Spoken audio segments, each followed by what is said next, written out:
Utilitarismo, esse é o tema do programa de hoje. Estamos de volta para o nosso terceiro bloco sobre esse assunto, e eu sobre utilitarismo. A clássica, o utilitarista clássico vai considerar como cálculo moral de uma ação a felicidade gerada ao maior número de pessoas, o que impediria de culminar em uma ditadura, por exemplo, da maioria. Esse é um ponto importante. Mas antes disso, que isso também envolve a democracia, envolve todas as questões que discutimos até agora, eu queria perguntar sobre essa questão da dor, sobre o ser humano busca o prazer e foge da dor. Esse é o princípio, né, da natureza humana dentro da perspectiva do utilitarismo, né? A busca, essa tendência de busca pelo prazer e de recusa à dor, né? Nós vamos encontrar esses elementos no texto que eu trouxe. A personagem se vê, o protagonista se vê imerso, num primeiro momento, na satisfação, no prazer de estar gerando, dominando o princípio de vida, né? E depois, com todos os reveses, se vê envolvido numa profunda dor. Então, nós temos aí esse movimento, que significa esse prazer e essa dor. Aquela passagem que nós temos desde a literatura clássica grega, né? Da fortuna para a desfortuna, né? Da alegria para a tristeza, essa queda, essa decaída. Nós podemos pensar isso do ponto de vista individual, né? Na própria teoria psicanalítica, que vai estar presente também os elementos positivistas, nós vamos ter esses elementos do prazer e da dor como forças que regem, né, a busca por um e a recusa do outro, como forças que regem o comportamento humano, né? Então, essa tendência a encontrar a felicidade, que pode se dar num plano individual, que nem falava o Adriano, né, ou numa pretensão de projeto de vida pública, né, de projeto político, onde as diferenças existentes entre os diferentes indivíduos que compõem uma sociedade possam vir a ser redimidas em função, né, de o que é o bem-estar da maioria das pessoas dessa comunidade. Só que nós vivemos em comunidades em que fica, me parece, cada vez mais difícil estabelecer o que é o bem-estar, né?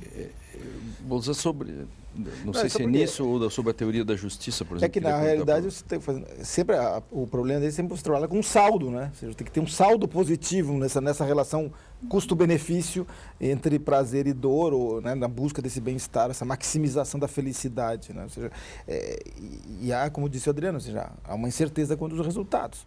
Talvez aqui a questão, só para voltar um pouco, não sei se colocar um outro, no campo da decisão política, no âmbito do Estado, a decisão política, seja na política pública, na definição da política pública, na política legislativa, talvez o cálculo utilitário apareça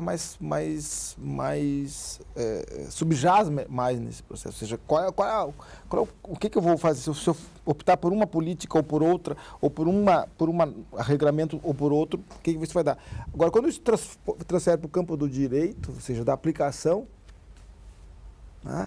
Aí fica, ou seja, você não pode simplesmente dar ao juiz mesmo esse cálculo utilitário. É bem interessante. É sobre isso que eu queria perguntar. E aí eu acho que aí entra por isso que eu estou fazendo, para tentar fazer essa ponte para a própria teoria da justiça. Essa era a minha pergunta sobre a questão da teoria da justiça, como isso funciona. Talvez a gente tivesse de novo separar, a filosofia se faz alguma coisa, separar aspectos, né? Então, do ponto de vista da instituição jurídica, se ela não for útil, nós devemos abdicar dela, né? Isso me parece razoável aceitar. Imagina que você tem uma instituição que não aporta nada para a sociedade, tem um custo, etc. Então, a utilidade não é alguma coisa que realmente da qual a gente possa abrir mão. Claro. Né?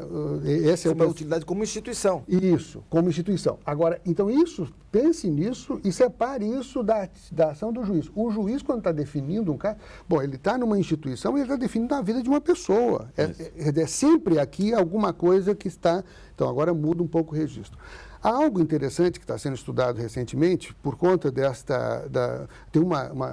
tem uma teoria sobre isso que vocês mencionaram há pouco, que é a troleologia, que é baseada no dilema do trolley, né, do bondinho, que é o bondinho aí que está matando as pessoas. Do dilema do gordinho do Michael Sanders. Que é jogar, né, os Parkers da vida. E as pesquisas em psicologia, psicologia evolucionista, psicologia comportamental, têm mostrado o seguinte, que quando nós agimos, nós tomamos decisões, nós temos, de fato, talvez 2 modelos de tomada de decisão.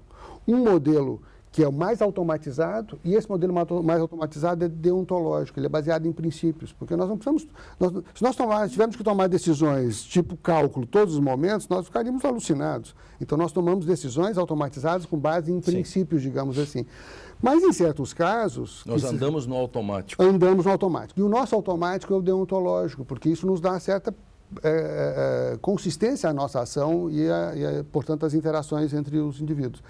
Mas, em certas circunstâncias, nós temos que parar e pensar sobre que ação tomamos. Neste momento, nós temos a tendência de ser mais utilitaristas, que é sopesar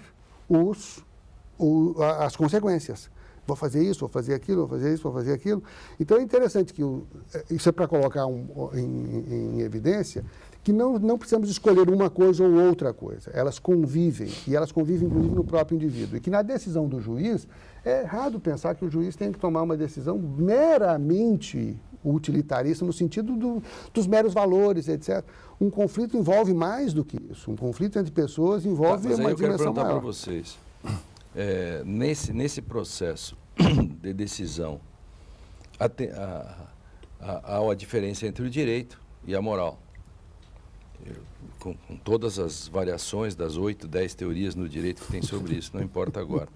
Mas veja, a tendência, digamos assim, você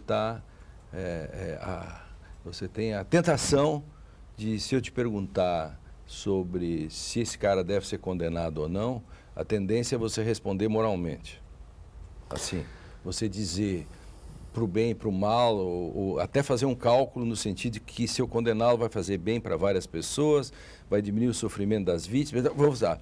Mas aí o direito teria que entrar, e essa é a dificuldade, que ele tem que dar a parada para que o direito constranja e diga: este teu raciocínio moral tem que ser interrompido por uma outra coisa que é diferente, que é o direito.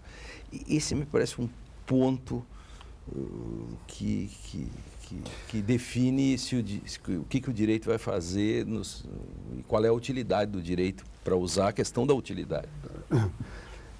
Eu não acho que você vai trocar a moral por alguma outra coisa, mas... Não trocá-la, mas... O direito... Suspendê-la de algum modo. Talvez nem isso. A questão o direito não se pode compreender sem a casuística. Então, você diz, pense na decisão de Salomão. A decisão de Salomão era: parta a criança. Na verdade, a sabedoria estava em que a mãe não ia querer fazer isso. Sim. Né? Então, havia uma moralidade, parecia imoral, mas havia uma moralidade ali nessa decisão. Pense agora numa outra decisão do médico, do juiz que tem que decidir distribuição de remédios e recursos são escassos. Quer dizer, obviamente, ele tem que lidar com elementos contábeis, quantitativos. Você acha, mas eu quero contestar e eu vou perguntar e o Bolzão vai me ajudar. Eu posso, em termos jurídicos, te fazer uma pergunta. Antes desse dilema quase moral que ele tem uma questão. No direito, eu tenho a igualdade e a isonomia. Eu vou perguntar, essa decisão que ele vai dar para esse caso, posso dar para outras pessoas nas mesmas situações? Se a resposta for negativa, temos um problema. Não, a resposta sempre implica valor. Toca o bolso e depois eu volto nisso. Eu só queria Entendeu? voltar... Essa é a questão. Porque... Bom. Eu acho que aí, só voltando um passinho atrás para depois eu voltar aqui, mas eu acho que é a questão do utilitarismo do sistema de justiça, ou seja, há uma utilidade do sistema de justiça. Por exemplo, quando você discute a questão da eficácia do sistema de justiça, do tempo de demora do processo, ou seja, da funcionalidade do sistema. Isso é uma coisa. Uma outra coisa é no momento da atuação do sistema, no sentido, né, no caso concreto, vamos dizer, na casuística. Né? Eu acho que aí, caso que ele apresentou, claro, qual é o papel do direito? Ou seja, o papel do direito é exatamente estabelecer o anteparo. Diz, bom, tu não pode fazer esse cálculo utilitário no caso concreto e depois, utilitariamente, no outro caso, tu vai fazer diferente. Agora, eu acho que aí tem uma dimensão. Eu até posso dizer, o juiz até faz isso. Exatamente. Dizer, Sim. Eu Eu acho não que tenho. tem um- Essa é a questão. Eu acho que tem um E como, problema. e como Agora, não controlar sei, isso? o Porque que a senão questão não tem é, sentido qual é o papel direito. do direito exatamente nesse Eu processo? acho que tem eu quero voltar tem um problema grave, eu acho que a gente vive isso no Brasil. O que significa a felicidade da maioria? Então, o juiz vai decidir, neste caso concreto, por aquela decisão que deixar a população em geral satisfeita? É isso? Esse é o dilema do utilitarismo. É a felicidade da população em geral que vai determinar uma sentença? É Sim. o quanto a mídia, ou quanto a opinião pública mobilizada é favorável a essa decisão? Se existe uma coisa chamada direito que diz que a Constituição é uma regra que exatamente protege a própria sociedade contra raciocínios, por vezes, catastróficos majoritários. Senão não precisaria ter direito. Claro, mas justamente o direito não é... Essa é a questão, tu tens razão. Mas o direito não é o bastião do valor correto, mas ele é o cadinho onde os valores são misturados. Então, Claro. como disse o Bolsonaro, o juiz até faz isso. É óbvio que ele faz isso. E ele, por isso que o juiz é insubstituível. Mas o que Porque ele faz, tem- ele está fora, não tá, ele está mais ou fugindo do menos, papel. mais ou menos. Ele está...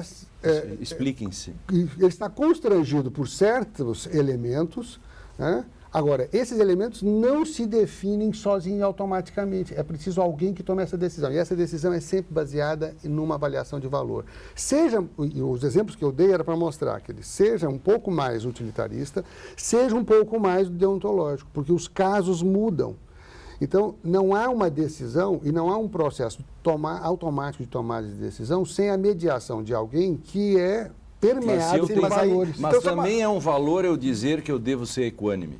Claro. E Que também é um valor. E também é um valor. Também é parte da expectativa da qual é sociedade o melhor- que você seja... Mas aí, nesse caso, qual é o melhor cálculo utilitário? Eu posso fazer um cálculo utilitário no caso concreto e dizer, não, eu não posso dar para isso, tipo assim, Keynes e Hayek, porque que eu vou seguir uma política pública que define que esse remédio não está na lista do SUS. Ponto. Ou eu vou dizer, não, mas aqui o meu cálculo utilitário tem que garantir a salvação desse cara, Dessa embora eu não pessoa. esteja aqui. Então, ou seja, é um cálculo utilitário no princípio, vamos dizer assim, do Estado social ou numa perspectiva individualista. Qual é o melhor cálculo utilitário no caso? Qual é? Aí estou abstraindo do direito. O sistema... Exato. Embora mas- o direito à Constituição diga políticas públicas. Ou seja, a saúde é garantida por meio de políticas públicas, não por meio de tratamentos individuais. O direito não substitui a política. E isso é muito importante. E a política é um processo. Então, nós temos que não nos focar demasiadamente no resultado e para decidir qual é o melhor resultado, nós vamos aplicá-lo sempre. Porque não é isso. Como é que o direito resolveu a questão? Pelo processo. O processo é fundamental, porque no processo esses elementos Claro.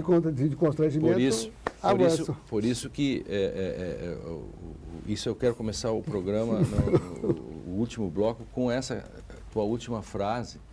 E nesse momento a gente vai para o intervalo fazendo parte de um processo de ida para o intervalo, que é também condição para a continuidade do programa. O tema é utilitarismo. Já voltamos.